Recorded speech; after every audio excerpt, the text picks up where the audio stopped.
आप सभी को मेरा नमस्कार। पुनः इस वीडियो में आप सभी का हार्दिक स्वागत और अभिनंदन। दोस्तों, पिछले वीडियो में हमने पढ़ा था मैनेजमेंट ऑडिट के ऑब्जेक्टिव के बारे में। आज हम इस वीडियो में चर्चा करने जा रहे हैं टेक्निक्स ऑफ मैनेजमेंट ऑडिट, यानी प्रबंध अंकेषण की तकनीकें। प्रबंध अंकेषण की तकनीकों को समझने से पहले हमें यह समझना होगा कि प्रबंध अंकेषण में अंकेशक को प्रबंधकों के लिए बहुत सारे फंक्शनल एरियाज यानी क्रियात्मक क्षेत्रों की समीक्षा करनी पड़ती है। लेकिन व्यवहार में हम देखें तो इस प्रकार का समग्र अंकेषण नहीं कराया जाता तथा कुछ पहलुओं का ही प्रबंध अंकेषण कराया जाता है। तो इन सब कमियों को देखते हुए प्रबंध अंकेषण की समीक्षा कार्य के लिए कई प्रकार की तकनीकें अपनानी पड़ती है। तो आज इस वीडियो में हम उन तकनीकों के बारे में, उन तकनीकों को समझने की कोशिश करेंगे। सबसे पहला आता है हमारा इसमें रूटीन चेकिंग यानी नैतिक जांच, उसके बाद वाउचिंग और थर्ड नंबर पे आता है वेरिफिकेशन। अब रूटीन चेकिंग क्या होती है? रूटीन चेकिंग में क्या होता है, इसके अंतर्गत जो प्रारंभिक लेखे की जो पुस्तकें होती है उनका जो भी उनको हम आगे कैरी फॉरवर्ड करते हैं, यानी प्रारंभिक लेखों की पुस्तकों की अगले पृष्ठ में लाए गए जोड़ों की अन्य गणनाओं या फिर खतौनी या खातों के शेष को तलपट में अपन ट्रायल बैलेंस में ले जाने आदि की सभी जांचें इसमें क्या होती है, सम्मिलित होती है।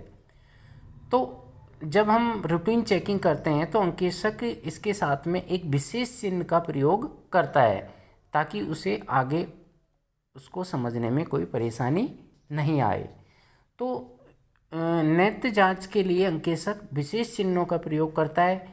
इससे लेखों की शुद्धता एवं सत्यता की जानकारी हो सकती है। अब हम बात करते हैं वाउचिंग की। तो अगर वाउचिंग को हम व्यापक दृष्टिकोण यानी बड़े विस्तार रूप में देखें तो वाउचिंग जो है वो रूटीन चेकिंग में ही शामिल होता है। हम ये कह सकते हैं कि जो रूटीन चेकिंग है वो प्रमाणन यानी वाउचिंग का ही एक पार्ट, एक अंग है।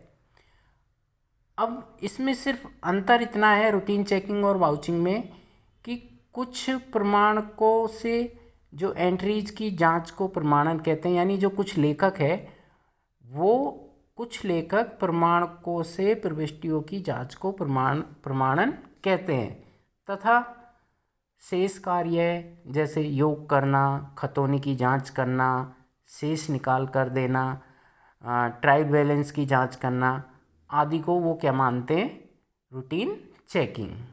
ठीक है। उसके बाद आता है हमारा वेरिफिकेशन।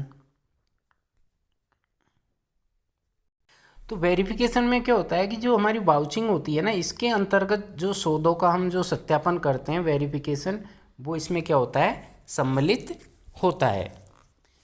फोर्थ नंबर पे हमारी टेक्निक आती है रेशियो एनालिसिस, मतलब अनुपात विश्लेषण। इस तकनीक के अंतर्गत प्रबंध अंकेशक को कई अनुपात ज्ञात करने पड़ते हैं और इनका विश्लेषण करके वह समीक्षा कार्य करता है। ठीक है। अगला आता है हमारा इंटर फर्म कंपैरिजन यानी अंतर फर्म तुलना।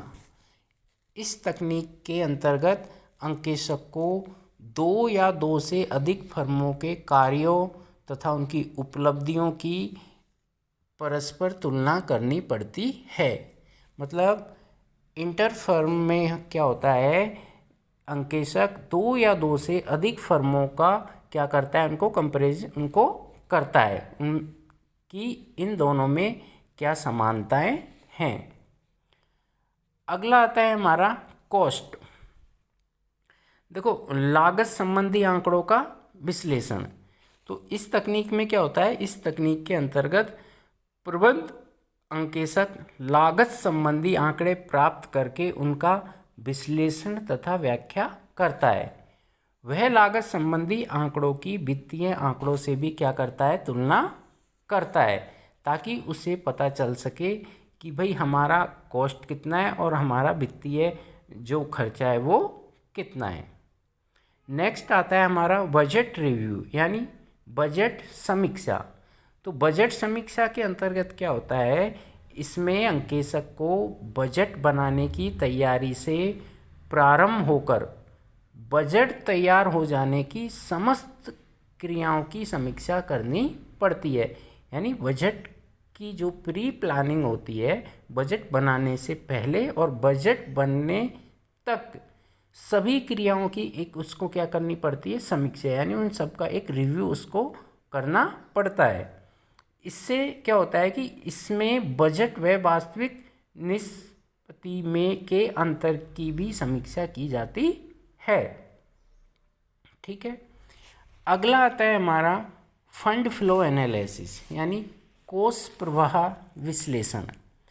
इसमें क्या होता है, जो हमारा जो फंड फ्लो है उसमें फंड से तात्पर्य कार्यशील पूंजी यानी वर्किंग कैपिटल से लिया जाता है। कोष प्रवाह विश्लेषण में यह ज्ञात किया जाता है, यानी फंड फ्लो स्टेटमेंट में यह ज्ञात किया जाता है कि किन किन साधनों से हमें कोष प्राप्त हुआ है और किन किन मदों पर कोष खर्च हुआ है। यानी फंड फ्लो स्टेटमेंट में यह देखा जाता है कि हमारी इनकम किन किन साधनों से हुई है और जो हमारा खर्चा हुआ है वह किन किन मदों पर हुआ है।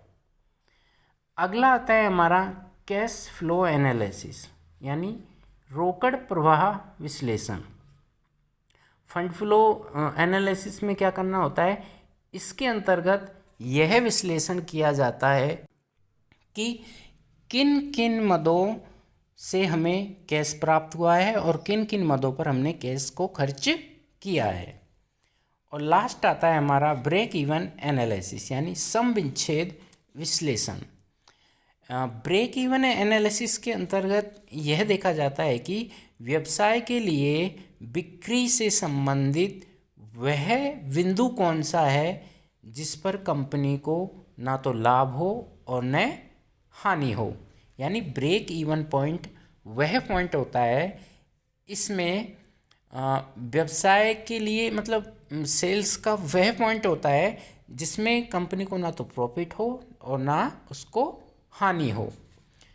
और जो ब्रेक इवन एनालिसिस है इसमें यह भी ज्ञात किया जाता है कि बिक्री के विभिन्न स्तरों पर कितना लाभ होगा अथवा निर्धारित लाभ कमाने के लिए कितनी हमें सेल्स की आवश्यकता होगी।